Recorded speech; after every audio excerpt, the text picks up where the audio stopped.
Bonjour. Il faut qu'un ambassadeur européen s'y fasse tuer pour que, tout à coup, soudain brusquement, le reste du monde se souvienne que le Kivu subit une guerre meurtrière depuis des années. Pourtant, la mort est quotidienne dans cette région. Des civils sont tués par centaines, des femmes violées, saccagées, des enfants enlevés et mis en esclavage. Les chiffres sont énormes. Les hommes, les femmes, les enfants meurent à une cadence que même des concepteurs de jeux vidéo n'auraient pas osé imaginer. L'Est de la RDC, composé du Nord Kivu, du Sud Kivu, de l'Ituri et du Parc national des Virunga, est un territoire où des milices armées, financées par les États voisins, notamment le Burundi, l'Ouganda et le Rwanda, sèment la mort, la violence et la désolation pour s'approprier des richesses du sol et surtout du sous-sol. C'est ainsi qu'un pays comme le Rwanda peut se retrouver premier exportateur de coltan alors que la grande majorité des réserves mondiales de ce minerai se trouvent en RDC. Un peu comme le Burkina Faso s'était retrouvé grand exportateur de cacao au temps où la rébellion de Guillaume Soro avait coupé en deux la Côte d'Ivoire, premier pays producteur. Lors d'un recensement effectué récemment, on a compté 122 différents groupes armés à l'est du pays. 122. Au Congo, il y a eu 700 morts du Covid en 2020, mais sur la même période, dans le pays où béni est maudit, rien que dans la province de l'Ituri, la milice ougandaise ADF a tué 849 civils et enlevé 534 personnes, dont 457 sont toujours portées disparues. Ça, ce sont seulement les chiffres régionaux d'une milice sur un an. Il y en a 122. Toutes plus barbares les unes que les autres. Je vous laisse faire les calculs. Et pendant que les puristes se disputent sur le fait de savoir si on doit qualifier ces millions de morts de génocide ou pas, l'hécatombe continue. Les conflits ethniques ou communautaires entre Banyamulenge contre les Maïmaï ou bien entre les Lendu et les Ema sont des exemples, sont attisés et exploités pour des guerres économiques. Je vous l'ai dit dans ma dernière vidéo, dont je vous mets le lien en haut. Nos guerres, nos conflits sont leur business. Les 5 membres du Conseil de l'insécurité de l'ONU sont les 5 plus grands vendeurs d'armement de la planète. Et c'est aussi chez eux que se trouvent les entreprises qui ont besoin des minerais de sang dont regorge le Congo, qui représente 90% des exportations d'un pays qui est classé comme le 8e le plus pauvre de la planète. Mais vous et moi, nous savons bien que le pays n'est pas pauvre, qu'il est même l'un des plus riches du monde. Mais ce sont ses habitants qui sont maintenus dans la pauvreté. Un autre exemple d'irrationalité. La RDC est dotée d'un potentiel hydroélectrique gigantesque, 100 000 mégawatts, soit le tiers du potentiel de l'Afrique. Mais seuls 2677 mégawatts sont installés, dont seulement 1130 mégawatts sont en fonctionnement pour cause de manque de maintenance. Et c'est comme ça que seuls 9% de ses habitants ont accès à l'électricité. C'est à se taper la tête contre un mur. Si c'était 3 collaborateurs locaux de l'ambassade d'Italie qui étaient décédés, ça n'aurait pas fait les grands titres. Ça aurait été business as usual. Dans notre monde sans pitié, tant que les morts sont des noirs, c'est pas grave. Ça compte pas trop. Ils sont comme ça, les Africains, toujours à se faire la guerre ou bien à mourir de famine. L'essentiel n'est-il pas qu'ils n'arrivent jamais en Europe? Alors qu'ils meurent dans les forêts du Congo ou bien au fond de la Méditerranée, c'est kiff-kiff, bourricot. Par contre, le coltan, le tungstène, le cobalt, l'uranium, l'étain, les diamants, le cuivre, l'or, eux doivent venir en Occident. Ils doivent sortir de la brousse africaine. Car on en a besoin pour la fabrication des smartphones, des ordinateurs portables, des caméras, de l'électronique, des voitures électriques, des missiles nucléaires et aéronautiques, dans la métallurgie. 80% des réserves mondiales du coltan sont situées au Congo et 60% du cobalt mondial est extrait de mines artisanales congolaises où souvent des enfants creusent à la main et où parfois des tunnels s'effondrent en les tuant ou en les mutilant pour qu'ailleurs dans le monde, des gens puissent avoir des gadgets comme la caméra qui filme cette vidéo.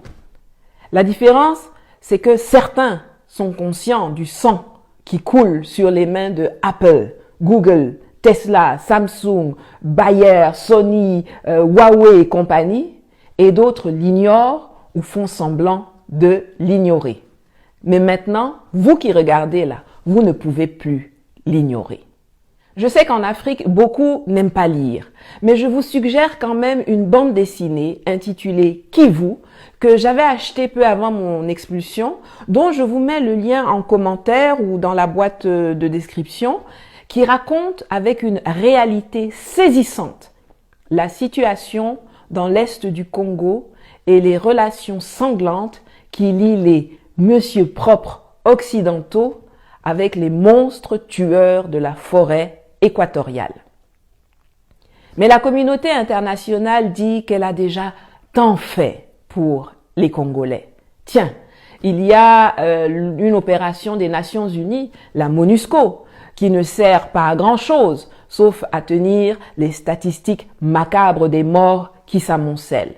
Pourtant, c'est un budget de 1,554 milliard de dollars par an qui est mis à la disposition de 17 000 casques bleus, bien mieux équipés que l'armée congolaise, mais qui n'arrivent pas à faire cesser le bain de sang dont sont en majeure partie victimes les populations civiles, dont la protection constitue quand même le cœur de la mission pour laquelle 14 000 membres du personnel militaire, 660 observateurs militaires et officiers d'état civil, 591 policiers et 1050 membres des unités de police constituées sont implantés depuis 2010. Ah oui, et puis on a donné le prix Nobel de la paix à Denis Mukwege, gynécologue, l'homme qui répare les femmes, dont les vagins ont été défoncés par les coups de butoir et les baïonnettes de leurs violeurs. On lui a aussi donné le prix Olof Palme, le prix des droits de l'homme des Nations Unies, le prix de la Fondation Clinton, le prix de la Fondation Chirac, le prix Sakharov. C'est tellement plus facile de s'acheter une bonne conscience en abreuvant une seule personne d'une montagne de prix plutôt que de faire cesser les massacres qui endeuillent un pays mais qui enrichissent vos entrepreneurs. La RDC a la possibilité de devenir la Chine de l'Afrique. En termes de puissance démographique, c'est 100 millions d'habitants. En termes d'étendue territoriale, c'est 2 345 000 km². En termes de ressources minières. Mais au lieu d'être un colosse qui inspire le respect, qui propulse le développement, qui envoie des gens dans l'espace, c'est un géant aux pieds d'argile que ses petits voisins violentent au calme depuis des années et qui expédie ses enfants 6 pieds sous terre.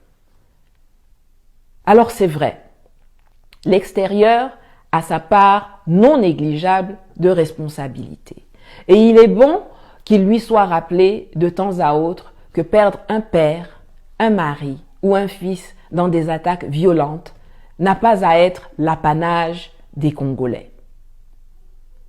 Mais ce qui me met en colère, c'est l'incapacité des leaders politiques de RDC à s'unir pour enfin donner à leur pays la place qui devrait être la sienne sur la scène continentale et mondiale, et aux populations un quotidien de paix et de prospérité.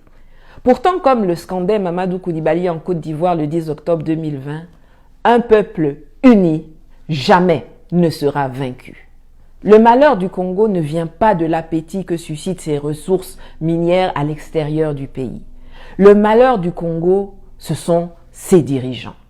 Les corrompus, les voleurs, les vendus, les traîtres à la patrie, les sans courage et les sans idées. La loi qui institue que le sol et le sous-sol congolais sont la propriété de l'État est une des sources importante de la situation actuelle.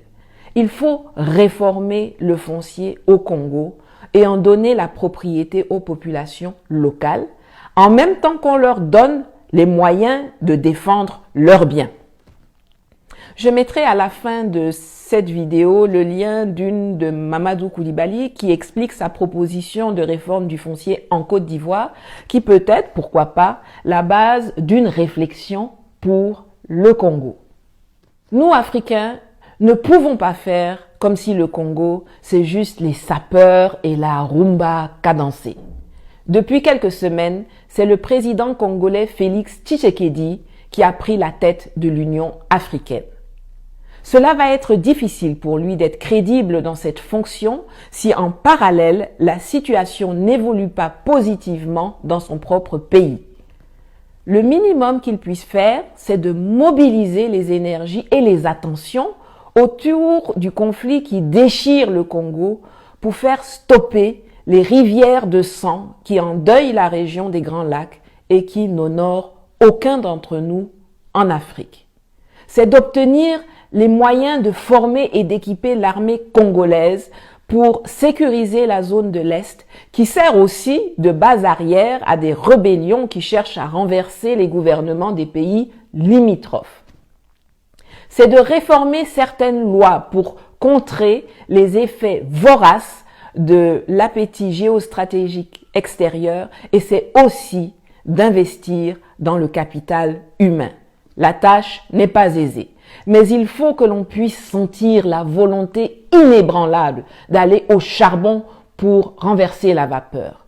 Souhaitons-lui de réussir. Aidons-le à réussir, car ce sera l'Afrique qui gagnera.